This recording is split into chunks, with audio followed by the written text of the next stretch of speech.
So we've now moved into the iron play section, and again, going previously what we talked about, we need about 40% of greens in regulation to get into those 70 numbers.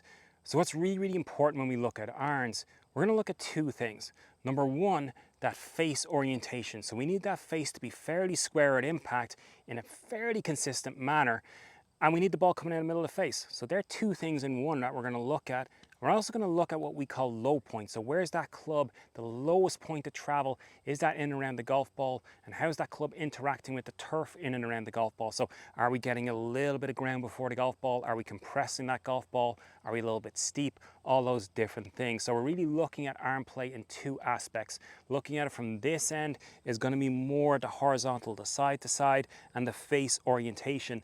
When we're looking at it from the opposite side, the face on, we're going to talk more about the low point. So when is that club interacting with the ground? Hopefully that being a little bit after the golf ball. So let's in the next video start with a little bit of face orientation and getting that ball out in the middle of the face and looking at that and improving the consistency of your iron play and get to that 40, 45, maybe even 50% greens in regulation.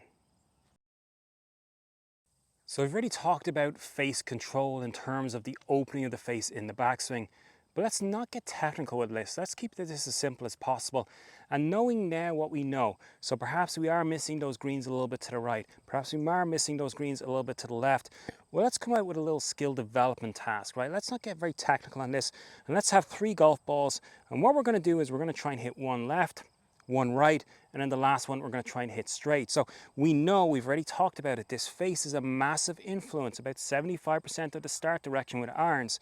So if I want to hit this golf ball to the left, I'm not going to set up aiming to the left. I'm going to try and do it at impact. So what I'm going to do is set up nice and square, and as I get into impact, my idea is to get that face pointing left at impact, get that ball starting out there. So we kind of set up all square, get this face left at impact, and get that ball starting left. Perfect. Okay, let's do it again, but this time we're going to get the ball starting to the right. So I'm going to do the opposite. So I'm going to try and feel that face being a little bit more open at impact, right? So that's the complete opposite. So get set up, let's feel this face more open, and then I get a ball out to the right-hand side.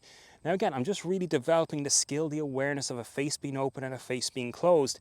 And then there's this final ball, ball 3, I'm going to try and go straight down the middle, okay? So let's see if we can get this one to go as straight as we possibly can. Not bad, okay?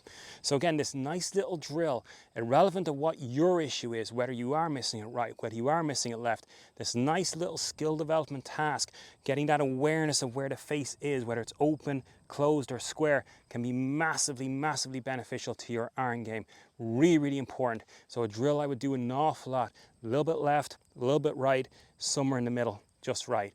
Really good for developing your skill and your awareness of face control with your iron play.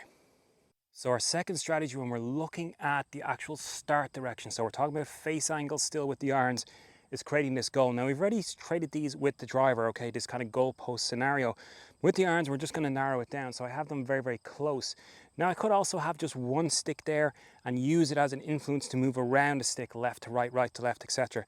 But we've chosen this one instead because I think it's a little bit more efficient in terms of feedback. So I have my little goal set up, and ideally all the idea is can I get that ball to start between those 2 sticks? So as I get set up, to get that ball to start between those 2 sticks, I got to control that face. Okay, so really the intention or the focus becomes more about the face and that start direction. So if I feel like the ball is very early on in travel, getting too far left or too far right, there's a really good drill for getting me back online. So again, not really going into the technical aspects, more the skill development, the awareness. This is much more efficient in terms of what we want to get done in terms of shooting in those 70 numbers. We got to know our own swing and be able to control it even on those off days. So this little goal set, again, just can you start the ball? It's a training, it's a skill development, but it's a really good drill.